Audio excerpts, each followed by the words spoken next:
Hi everyone, कैसे हो आप सभी लोग। आई होप आप लोग अच्छे होंगे। मैं हूं राहुल जयसवाल एंड स्वागत करता हूं आप सभी का एक बार फिर हमारे यूट्यूब चैनल JR ट्यूटोरियल्स में।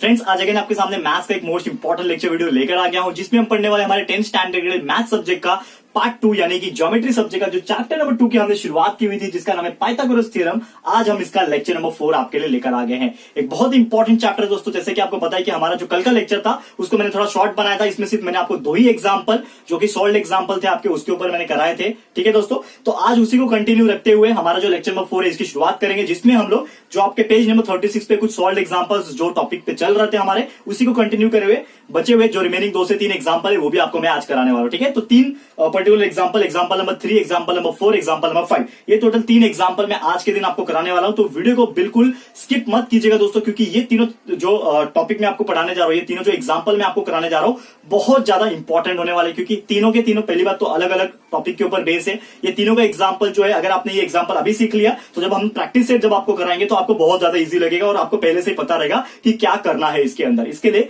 ये तीनों एग्जाम्पल को बिल्कुल ध्यान से देखिएगा, वीडियो को एंड तक जरूर से देखिएगा। तो चलिए शुरुआत करते हैं। That is our first example, लेकिन आपके लिए एग्जाम्पल नंबर 3 कल का एक हम लोग कंटिन्यू कर रहे हैं। यहाँ पे एग्जाम्पल नंबर 3 में कराने जा रहा हूं, जो कि आपके टेक्स्ट बुक में पेज नंबर 36 पे आप देख सकते हो। क्वेश्चन इस प्रकार पूछा हुआ है कि एक फिगर दिया हुआ है, वो फिगर मैं आपके लिए सबसे पहले ड्रॉ कर दूंगा। ठीक है ना, फिगर में ड्रॉ कर लेता हूं। एक ट्राइंगल है आपका जिसका नाम है ट्राइंगल PQR। ठीक है, इस प्रकार का कुछ ट्राइंगल है आपका। ठीक है, तो जिसका नाम है ट्राइंगल PQR। ये ट्राइंगल है, इस तरह से कंस्ट्रक्ट किया हुआ है। एक यहाँ पे अल्टीट्यूड ड्रॉ किया हुआ है Q से लेके N तक का। ठीक है ना, ये इसका नाम N है। ठीक है, और जो कि आपको पता है अगेन 90 डिग्री होता है। एल्टीट्यूड जो भी होता है वो 90 डिग्री का होता है। मेजरमेंट्स दिया हुआ है कि P और N के बीच में 9 है और 9 और R के बीच में कितना है, 12 है। करेक्ट है, 12 या 16 है। ठीक है ना, 12 नहीं है, 16 है। तो हमने इस तरह से लिख दिया कि PN का जो डिस्टेंस है वो 9 है, NR का जो डिस्टेंस है वो 16 है, हमने लिख दिया। क्वेश्चन इस प्रकार जो पूछा हुआ है, ये भी आपका 90 डिग्री है। क्वेश्चन आपका पूछा है कि ये जो फिगर आपको दिख रहा है, ठीक है, angle PQR is 90 degree. PQR दिख रहा है आपको, एंगल PQR जो है वो 90 डिग्री है। यहाँ पे बोल के रखा हुआ है सेगमेंट QN जो है परपेंडिकुलर टू PR है, मतलब QN is perpendicular to PR। तो सबसे पहला लिखने वाला पॉइंट यही है हमारे लिए। अगर मैं इसको लिखने की बात करूं यहाँ पे, तो यहाँ पे मैं क्लियरली लिख सकता हूं कि सेगमेंट QN इज परपेंडिकुलर, किससे परपेंडिकुलर है, यहाँ पे PR से परपेंडिकुलर है। तो यहाँ पे मैंने सबसे पहला पॉइंट ऐड किया। तो segment PN is perpendicular to segment PR। PN जो है 9 है, NR 16 है, यहाँ पे लिखा हुआ है, लेकिन ऑलरेडी यहाँ पे भी लिख सकते हैं हम लोग कि PN जो है वो कितना है, 9 है। वैसे NR जो है, PN 9 है, वैसे NR जो है 16 दिया हुआ है। NR is equal to 16 unit दिया हुआ है यहाँ पे। करेक्ट है, 16 यहाँ पे दिया हुआ है। नेक्स्ट आप देखोगे तो आपका एक और यहाँ पे दिया हुआ है कि NR 16 है, फाइंड QN। हमें क्वेश्चन पूछा हुआ है, ये जो QN है, QN यानी कि जो अल्टीट्यूड है, यानी कि जो परपेंडिकुलर है QN, इसका आपको वैल्यू निकालना है। ठीक है ना, QN is equal to question mark, ये आपको निकालना है। ऑलरेडी मैंने यहाँ पे एरो बनाया हुआ है, तो ये आपको निकालना है। करेक्ट है, इसको हम लोग कैसे सॉल्व करेंगे। तो सबसे पहले आपको याद होगा दोस्तों, एक चीज हमने ऑलरेडी पढ़ा है जिसका नाम है ज्योमेट्रिक मीन थ्योरम। तो ज्योमेट्रिक मीन थ्योरम जो मैंने आपको 2 से 3 थ्योरम जब मैंने पढ़ाया था, आपको 30, 60, 90 पढ़ाया था, 45, 45, 90 पढ़ाया था, साथ ही में आपको ज्योमेट्रिक मीन पढ़ाया था, पाइथागोरस थ्योरम पढ़ाया था, पाइथागोरस ट्रिपलेट पढ़ाया था, कन्वर्स पढ़ाया था। ये सभी चीज में एक थ्योरम जो हमने पढ़ा था ज्योमेट्रिक मीन थ्योरम, उसमें क्या बोलता है, कभी भी कोई भी ट्राइंगल के अंदर एक अगर एल्टीट्यूड दिया होता है, यानी कि एक चीज परपेंडिकुलर होता है समथिंग से, तो वो क्या होता है, उसका स्क्वायर के हिसाब से होता है। तो मतलब एक फॉर्मूला जनरेट होता है हमारा, क्या कि अगर यहाँ पे क्लियरली बोल के रखा है कि मेरा जो सेगमेंट है, क्या बोला यहाँ पे कि सेगमेंट QN इज परपेंडिकुलर, किससे परपेंडिकुलर, PR से। तो देयरफॉर क्या हो जाएगा कि ये मेरा जो QN रहेगा, इसका जो आंसर रहेगा QN जो रहेगा वो क्या हो जाएगा, एक फॉर्मूला बना लेगा। यानी कि जो QN है, या फिर इसको NQ बोलो या फिर QN बोलो, एक ही बात है। तो NQ का स्क्वायर या फिर QN का स्क्वायर बोलो, NQ का स्क्वायर जो रहेगा वो रहेगा आपका PN इंटू NR। यानी कि जो PN है और NR का जो है ये क्या रहेगा, उसका स्क्वायर रहेगा। यानी कि अगर मैं इसको NQ की जगह पे QN ही लिखता हूं, कोई बात नहीं तो आप कंफ्यूज हो जाओगे। QN ही चल रहा है हमारा, इसको मैंने QN ही माना है। तो ये QN का वैल्यू किस प्रकार आता है कि QN स्क्वायर, एक फॉर्मूला बनता है हमारा कि QN यानी कि जो अल्टीट्यूड है, जो परपेंडिकुलर है, इसका square is equal to PN, मतलब यानी कि ये डिस्टेंस मल्टीप्लाई बाय ये डिस्टेंस होता है। हमेशा याद रखना ये फॉर्मूला होता है। और इसको ही फॉर्मूले को ही हम लोग क्या बोलते हैं दोस्तों, ज्योमेट्रिक मीन थ्योरम। कहां से आया, इसको मैं लिख देता हूं यहाँ पे कि ये आया ज्योमेट्रिक मीन थ्योरम से आया। ठीक है, ज्योमेट्रिक मीन थ्योरम। ठीक है, THM शॉर्टकट लिख रहा हूं थ्योरम के लिए। तो ज्योमेट्रिक मीन थ्योरम से ये चीज अराइज हो रहा है। तो QN square is equal to PN multiply by NR हो जाएगा। यानी कि QN का वैल्यू अगर मुझे निकालना है, या फिर QN बोलू या फिर NQ बोलू, ये अगर मुझे ये निकालना है, तो that will be equal to under root of this, that is PN multiply by NR हो जाएगा। अंडर रूट में चला जाएगा, क्योंकि यहाँ पे स्क्वायर हट गया तो यह स्क्वायर रूट में आ जाएगा। अब ये जो वैल्यू हमें दिया हुआ है उसको डाल लो। क्या दिया हुआ है कि पीएन का वैल्यू है हमें कितना दिया हुआ है 9 दिया हुआ है, तो मैंने डाल दिया अंडर रूट में 9 मल्टीप्लाई बाय एनआर का जो वैल्यू दिया हुआ है वो 16 दिया हुआ है। इसका रूट बाहर आ जाएगा तो क्या हो जाएगा, तो आप देखोगे 9 का रूट बाहर आ गया तो 3 हो जाएगा, मल्टीप्लाई बाय 16 का रूट बाहर आ गया तो 4 हो जाएगा। इसका मतलब कि आप देखोगे यहाँ पे कि अगर मैं ये QN लिखूं तो QN will be equal to 3 multiply by 4 that will be equal to 12। तो हमारा आंसर आ गया QN इज इक्वल टू 12। तो ये तो हमें निकालना था फ्रेंड्स कि हमारा जो QN है, जो हमें निकालने बोला था कि फाइंड QN, ठीक है ना, QN निकालने बोला था आपको। तो ये जो QN है फ्रेंड्स आप देख सकते हो QN इज इक्वल टू 12, जो कि बहुत इजी तरीके से by using the geometric mean theorem हमने निकाल लिया। ठीक है फ्रेंड्स, तो उम्मीद करता हूं कि आपको एग्जांपल नंबर 3 जो है बहुत इजीली अच्छे से समझ में आ गया होगा। ठीक है फ्रेंड्स, अब बढ़ते हैं हमारे अगले एग्जांपल की तरफ, जो कि है आपका एग्जांपल नंबर 4। आपके टेक्स्ट बुक के हिसाब से एग्जांपल नंबर 4 है और पेज नंबर 37 पे आप इसको देख सकते हो। ठीक है, तो फटाफट से इसको रफ कर लेते हैं, आपका एग्जाम्पल को सॉल्व करके दिखाते हैं। ओके,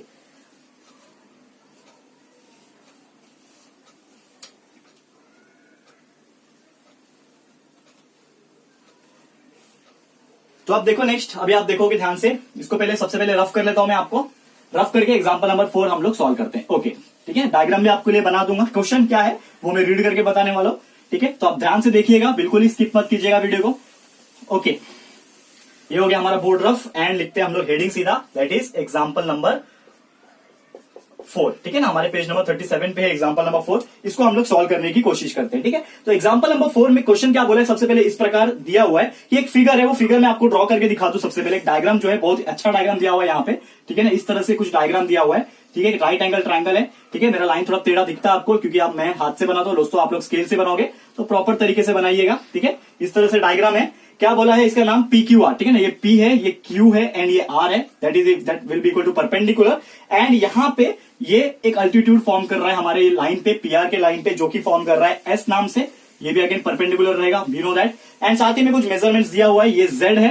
ठीक है, Z दिया हुआ है, ये 10 दिया हुआ है, यानी कि P और S का 10 दिया हुआ है। नेक्स्ट आप देखोगे S और R के बीच में 8 लिखा हुआ है। ठीक है, एंड QR जो है वो Y है, और आप देख सकते हो ये जो QS था आपका, जो परपेंडिकुलर वाला लाइन है, जो अल्टीट्यूड है, वो क्या है, X है। यानी कि आप देख सकते हो एक फिगर दिया हुआ है आपको, जो कि क्वेश्चन में भी यही बोला है। अगर मैं रीड करके दिखाऊं आप लोग को, क्वेश्चन इस प्रकार बोला है कि इन ट्रायंगल PQR, यानी कि ट्रायंगल है PQR नाम का, इसमें जो PQR है वो 90 डिग्री, आप देख सकते हो PQR जो है 90 डिग्री दिया हुआ है। एंड यहाँ पे बोला है कि ये जो QS है वो परपेंडिकुलर है PR से, करेक्ट है, ये भी आपको दिख रहा है। यहाँ पे हमें पूछा है फाइंड XYZ, आपको दिख रहा होगा, ये एक X है, ये Y है और ये Z है, यानी 3 अननोन वैल्यू, 3 हमने जो वैल्यू है वो पता नहीं है, तो ये जो अननोन वैल्यू है XYZ, इसका आंसर निकाल के दिखाओ। तो बहुत ईजी है लेकिन थोड़ा सा क्रिटिकल भी है, तो आप उतने ही ध्यान से देखिएगा। सॉल्व करते हैं, सबसे पहले हमें क्या क्या दिया है इसके हिसाब से ये तो हमें पता चल गया, लेकिन सॉल्व कैसे करना है। एक चीज हमने पिछले एग्जांपल में ही देखा कि कभी भी अगर कुछ लाइन परपेंडिकुलर होता है तो हमारा ज्योमेट्रिक मीन थ्योरम अप्लाई होता है। तो हम लोग बोल सकते हैं कि यहाँ पे क्या है कि QS जो है हमारा, QS क्या है, ये परपेंडिकुलर है, किससे परपेंडिकुलर है, PR से। QS जो है PR से परपेंडिकुलर, इसका मतलब हमारा फॉर्मूला लग सकता है यहाँ पे कि QS square will be equal to PS multiply by SR, correct है। ये हमारा ज्योमेट्रिक मीन थ्योरम से अप्लाई हो सकता है कि QS का स्क्वायर जो रहेगा वो PS और SR के बराबर रहेगा मल्टीप्लीकेशन की। कहां से आया, ज्योमेट्रिक मीन थ्योरम से आया। मैंने शॉर्टकट में लिख दिया GMT। ठीक है, आप लोग पूरा पूरा लिखिएगा ज्योमेट्रिक मीन थ्योरम, GMT मत लिखो, ठीक है ना, मार्क्स नहीं मिलेगा। लेकिन GMT मैं आपके लिए शॉर्टकट लिख के दिखा रहा हूं, इसका मतलब होता है ज्योमेट्रिक मीन थ्योरम, मैंने लिख दिया। ठीक है, अब मुझे QS का वैल्यू यहां से मिल जाएगा। QS का मतलब क्या है, यहाँ पे X माना है, तो QS की जगह पे मैं लिख सकता हूं X।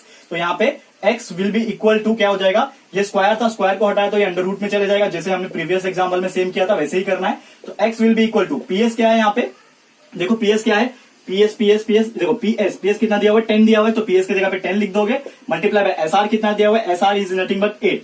ठीक है, तो यहाँ पे 10 मल्टीप्लाई बाय 8 हो जाएगा। तो आप देखोगे तो इसको आप बाहर कैसे निकालोगे, X is equal to under root of कितना हो जाएगा, 10 मल्टीप्लाई बाय 80, तो X is equal to under root of 80। इसको हम लोग बाहर निकालेंगे तो ये कितना हो जाएगा, 4√5 हो जाएगा। 16 5 80 होता है दोस्तों, 16 5 80 होता है, 16 का रूट बाहर आ गया 4 एंड अंदर बच गया 5, तो 4√5। तो X का वैल्यू हमें मिल गया, मतलब एक वैल्यू हमने निकाल लिया, करेक्ट है। ये तो हमें पता चल गया कि X का वैल्यू किस तरह निकाल लिया, by using geometric mean theorem हमने X का वैल्यू निकाल दिया। अब आप देखोगे कि X का वैल्यू मुझे पता है, आप देख सकते हो यहाँ पे ये आपका 90 डिग्री है, करेक्ट है। ये जो रहेगा आपका क्या है, 90 डिग्री रहेगा, पूरा दोनों साइड 90 डिग्री है, तो ये 90 डिग्री है, ये X है। तो आप देख सकते हो यहाँ पे आप जो है पाइथागोरस थ्योरम लगा सकते हो, करेक्ट है, क्योंकि एक 90 डिग्री बन रहा है। तो ये यहाँ पे एक वैल्यू मुझे पता है, दूसरा वैल्यू मुझे पता है, तीसरा वैल्यू अननोन है, तो मैं निकाल सकता हूँ बाय यूजिंग पाइथागोरस थ्योरम। तो पाइथागोरस थ्योरम यूज करके मैं इसको निकालता हूँ। ठीक है, तो लेट्स क्या करता हूं, सबसे पहले ये एग्जांपल जो है आपको इसको मैं कंटिन्यू करके बताता हूं किस प्रकार हम लोग इसको सॉल्व करेंगे। ठीक है, तो आप ध्यान से देखिएगा दोस्तों।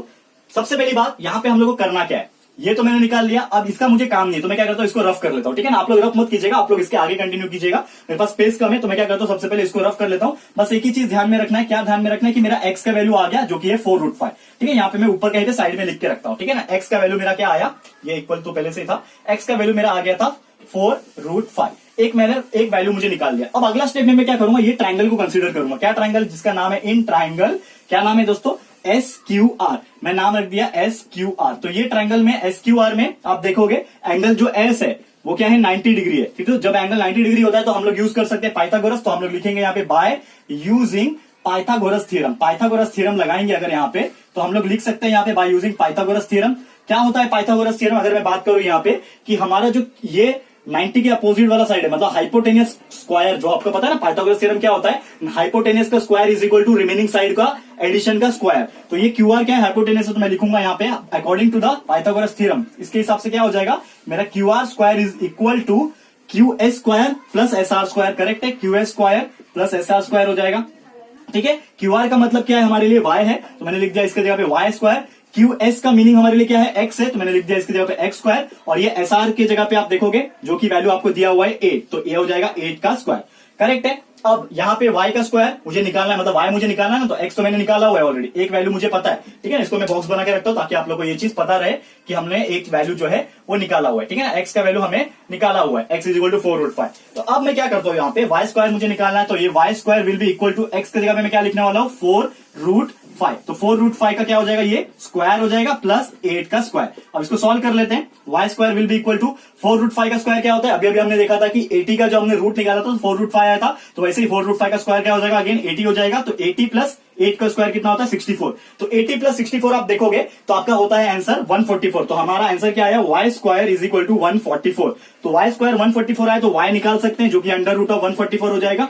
करेक्ट है, y is equal to under root of 144। Therefore हम लोग बोल सकते हैं कि y का वैल्यू कितना हो जाएगा, 144 का स्क्वायर रूट कितना होता है, 12 होता है। तो y का वैल्यू कितना आ गया, 12 आ गया। तो इस प्रकार से हमने आंसर निकाल लिया कि y इज इक्वल टू 12। कितना इजी एग्जांपल आप देख सकते हो, जो कि हमने पूछा था x का निकालो तो हमने x का निकाल लिया, y का निकालने बोला था तो y का भी निकाल लिया। इसको भी कहीं ऊपर लिख के रखते हैं ताकि आप लोगों को ये काम आ जाए। तो y का हमने निकाल लिया, y इज इक्वल टू 12। ठीक है ना, y हम लोग ने 12 निकाल दिया। इसको भी मैं बॉक्स बना के रख दूं ताकि ये भी चीज हमें काम आ जाए। तो दो चीज हमें निकाल लिया। ठीक है ना, पहला x पूछा था, x निकाल लिया, 4√5 आ गया। y पूछा था, y निकाल लिया, 12 आ गया। अब तीसरा चीज है हमें z निकालना है। तो आप देख सकते हो z यहाँ पे है, तो z भी हम लोग निकालेंगे सेम। तो सबसे पहले मुझे क्या करना पड़ेगा, इसको मैं क्या करता हूँ, रफ कर लेता हूँ। ठीक है, तो अभी z निकालने के लिए इसको मैं रफ कर लेता हूँ। इसके बाद मैं आपको z कैसे निकालते हैं ये निकाल के दिखाऊंगा। ठीक है फ्रेंड्स, तो आप देखोगे फ्रेंड्स कि किस तरह से मैं z जो है वो निकालता हूँ। ठीक है, ठीक है, तो आप देखो यहाँ पे कैसे निकालते हैं z। ये देखो आप देख पा रहे हो यहाँ पे क्लियरली कि ये z है आपका, क्लियर है, ये आपका y है, ये आपका x है। अब देखो आप क्या यूज कर सकते हो, कौन सा थ्योरम, ज्योमेट्रिक मीन थ्योरम लग रहा है क्या, सोचो। ये सोचने वाली बात होती है दोस्तों, अगर आप सोचोगे ना तो आपको खुद को खुद आइडिया हो जाएगा, मेरे को भी कुछ बताने की जरूरत नहीं है। तो आप ध्यान से देखोगे कि ये z जो है ये एक साइड होगा। ये पूरा ट्राइंगल अगर मैं कंसीडर करूं जिसका नाम है ट्राइंगल PQR, तो मुझे y का पता चल गया, ये पूरा मुझे पता है 10 प्लस 8 ये हो जाएगा। तो एक ही चीज अननोन है, मैं निकाल सकता हूं। तो अगेन मैं क्या करता हूं, बाय यूजिंग पाइथागोरस थ्योरम। लेकिन ट्राइंगल कौन सा कंसीडर करूं, पूरा ट्राइंगल यानी कि PQR। तो ऐसा मैं लिखता हूं अगले स्टेप में, तीसरा जो है हमारा इन ट्राइंगल PQR। इसमें क्या है, मेरा जो Q है वो क्या है, 90 डिग्री है। Q जब 90 डिग्री रहेगा तो हम लोग यूज कर सकते हैं, that is by using Pythagoras theorem. हम लोग क्या अप्लाई कर सकते हैं, पाइथागोरस थ्योरम को अप्लाई कर सकते हैं। तो मैंने यहाँ पे लिखा बाय यूजिंग पाइथागोरस थ्योरम। क्या बोल सकता हूँ पाइथागोरस थ्योरम के हिसाब से, जो मेरा हाइपोटेनियस है, हाइपोटेनियस क्या है, P और R, पूरा है ना PR, यानी कि PR का स्क्वायर इज इक्वल टू ये वाला साइड यानी कि PQ, तो PQ का स्क्वायर प्लस ये वाला साइड यानी कि QR का स्क्वायर। अब जो वैल्यू हमें पता है वो डाल दो। ठीक है ना, जो वैल्यू पता है डाल दो। क्या पता है, PR का जो वैल्यू है मुझे पता है कितना है, 10 प्लस 8 यानी कि 18। तो ये हो जाएगा 18 का square is equal to PQ का मतलब क्या है, Z है, तो ये हो जाएगा Z का स्क्वायर प्लस QR का वैल्यू क्या है, Y है, और Y का वैल्यू कितना है, 12 यानी कि 12 का स्क्वायर। करेक्ट है, तो 18 का square is equal to Z square plus 12 square. तो 18 स्क्वायर कितना होता है आप देख सकते हो, 18 स्क्वायर इज नथिंग बट, अगर आप ध्यान से देखोगे, ठीक है ना, यहाँ पे PR इज नथिंग बट 18 ना, करेक्ट ना। तो आप देखोगे अभी Z का स्क्वायर कितना आ जाएगा, तो 18 मल्टीप्लाई बाय 18 कितना होता है, 324 होता है। करेक्ट है, 18 मल्टीप्लाई बाय 18 करके देख लो, 18 का स्क्वायर कितना होता है, 8 8 64, 6 कैरी, 8 1 8 एंड 6 14, 144, 0 1 8 8, 1 1 1। ठीक है 4 8 4 2 है 1 कैरी 324 करेक्ट है। 18 का स्क्वायर मैंने लिख दिया 324।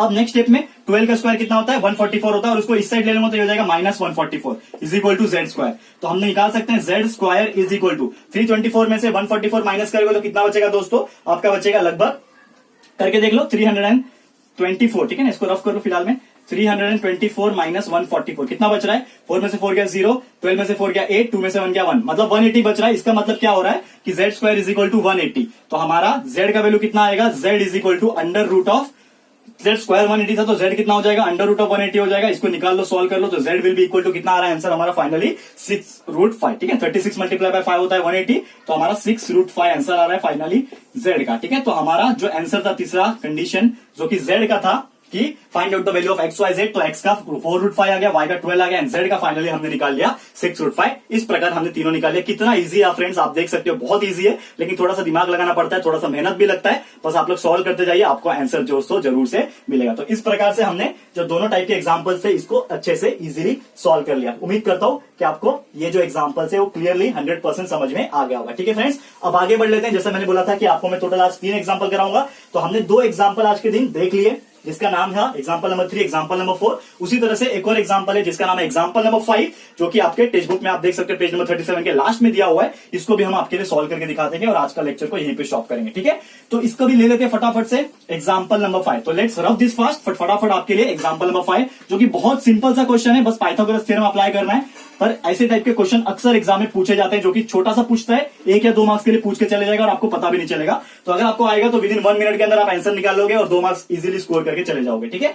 अब एग्जाम्पल नंबर 5 जो कि आप आज के दिन का आखिरी एग्जाम्पल है और आपके टेक्स्ट बुक में पेज नंबर 37 पे आपको मिल जाएगा। तो एग्जाम्पल नंबर 5 में क्वेश्चन इस प्रकार पूछा हुआ है कि in the right angle triangle, मतलब एक राइट एंगल ट्रायंगल डायग्राम यहाँ पे बनाया हुआ है, तो मैं आपके लिए बना देता हूं डायग्राम। तो इस प्रकार से राइट एंगल ट्रायंगल का डायग्राम बनाया हुआ है आपके बुक में, जिसका नाम बोला है PQR आई गेस, ठीक है। PQR बोला हुआ है, this is P Q and R। ये डायग्राम आपके बुक में दिया हुआ है। बोला है कि एक राइट एंगल ट्रायंगल दिया हुआ है PQR, ये 90 डिग्री होगा, ये 9 दिया हुआ है, ये 12 दिया हुआ है, ठीक है ना। और पूछा है हमें कि इसका साइड जो है 9 है एंड 12 है, ये दे दिया है। हमें पूछा है find the length of hypotenuse में, यानी कि जो हाइपोटेनस है, करेक्ट है, साइड अपोजिट टू 90 डिग्री होता है हाइपोटेनस, तो ये 90 डिग्री है, इसके अपोजिट में साइड कौन सा है PR, तो ये आपका हाइपोटेनस है। इसका मतलब आपको PR का वैल्यू निकालना है। तो यहाँ पे गिवन में क्या क्या दिया है आपको, PQ दिया हुआ है जो कि 9 है, फिर आपको QR दिया हुआ है जो कि 12 है, और पूछा गया आपको PR यानी कि जो हाइपोटेनस है वो निकालना है क्वेश्चन मार्क। कैसे सॉल्व करेंगे, बहुत इजी होता है सॉल्व करना। क्या होता है इसके अंदर, वी नो दैट कि इन ट्राइंगल PQR आपको लिखना पड़ता है ऐसा, इन ट्राइंगल PQR, इसमें जो आपका एंगल Q है वो कितना है 90 डिग्री है। तो जब ये 90 डिग्री होगा तो हम लोग पाइथागोरस थ्योरम लगा सकते हैं। तो बाय यूजिंग, यहाँ पे सेम आपको लिखना पड़ेगा बाय यूजिंग पाइथागोरस थ्योरम, ठीक है ना। जो भी आपका पाइथागोरस थ्योरम है उसको आपको अप्लाई करना होगा। तो बाय यूजिंग पाइथागोरस थ्योरम क्या बोल सकते हैं आप लोग, by using Pythagoras theorem we know that hypotenuse side का square is equal to side का square sum of the side square, यानी कि हम लोग हाइपोटेनस क्या है यहाँ पे PR है, तो PR का square is equal to PQ का स्क्वायर प्लस QR का स्क्वायर। ये हमने बहुत पहले पढ़ा है, बहुत बार यूज भी किया हुआ है।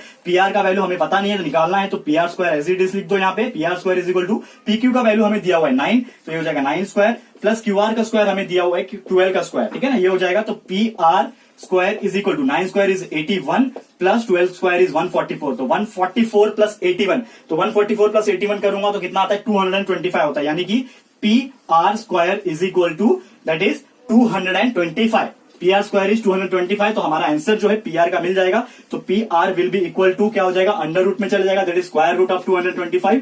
तो फाइनली हमारा हम लोग बोल सकते हैं कि PR का वैल्यू आ जाएगा 225। किसका स्क्वायर रूट है 225, 15 का स्क्वायर रूट है, तो हम लोग बोल सकते हैं कि 225 का स्क्वायर रूट होता है 15। तो हमारा आंसर आ गया PR is equal to 15 centimetre, या फिर जो भी आपका यूनिट दिया रहेगा वो आ जाएगा। तो किस प्रकार से हमने निकाल लिया दोस्तों, आप देख सकते हो कि बहुत ईजी होता है। अगर पाइथागोरस थ्योरम के ऊपर डायरेक्टली क्वेश्चन पूछता है जिसमें आपको हाइपोटेनस स्क्वायर डायरेक्टली पूछेगा या फिर आपको कोई एक साइड जो है वो निकालने पूछेगा, तो बहुत इजी होता है, डायरेक्टली आप पाइथागोरस थ्योरम अप्लाई कर दो, आ जाएगा आपका आंसर विद इन 1 मिनट। और कितना इजी है आप खुद ही बता देना दोस्तों प्लीज। तो ये हम लोग का होता है आज का जो पर्टिकुलर एग्जांपल जो मैंने आपको कराने बोला था, example number 3, example number 4, example number 5, ये मैंने आज के दिन आपको करा दिया। और इसी के बेस पे हम लोग का टोटल जो प्रैक्टिस सेट है वो रहने वाला है। तो हमारा जो अगला लेक्चर आएगा, यानी कि जो लेक्चर नंबर 5 जो आएगा दोस्तों, उसमें हम लोग प्रैक्टिस सेट जो रहेगा इस चैप्टर का उसकी शुरुआत करेंगे। क्योंकि अगर आपने ये सब चीज पढ़ लिया, जो मैंने कल के दिन आपको 2 एग्जांपल कराए थे, आज के दिन 3 एग्जाम्पल करा दिया। टोटल 5 एग्जाम्पल मैंने अब तक करा दिए एंड ये पांचों के पांचों डिफरेंट एग्जाम्पल्स थे। बहुत ही अच्छा कंसेप्ट वाला एग्जाम्पल्स था और इसी में से एग्जाम में आते हैं दोस्तों। प्रैक्टिस सेट में से भी आ सकते हैं, लेकिन आपको पूरी उम्मीद करता हूं कि आप लोगों को ये जितने भी टाइप के एग्जाम्पल मैंने कराए ये आपको 100% समझ में आ गया। ठीक है फ्रेंड्स, तो आज का लेक्चर यहीं पे मैं स्टॉप करता हूं। जल्दी मिलेंगे हमारे अगले लेक्चर में, यानी कि लेक्चर नंबर 5 में, जिसमें हम लोग प्रैक्टिस सेट स्टार्ट करेंगे। तो आज का लेक्चर कैसा लगा आप लोगों को दोस्तों, प्लीज हमें कमेंट करके बताना है। अगर ये वीडियो आपको अच्छा लगा फ्रेंड्स तो प्लीज वीडियो को लाइक कीजिएगा, शेयर कीजिएगा अपने सारे फ्रेंड्स लोग के साथ, फटाफट से शेयर करो दोस्तों। एंड अगर आपने अभी तक इस चैनल को सब्सक्राइब नहीं किया है तो फटाफट से इस चैनल को सब्सक्राइब कर देना, साथ में बेल आइकन को प्रेस कर देना, ताकि जब भी हम लोग वीडियो लेकर आएंगे आप लोग को नोटिफिकेशन मिलती रहेगी। ठीक है फ्रेंड्स, तो मिलते हैं हमारे अगले वीडियो में। ये वीडियो देखने के लिए thank you and good bye.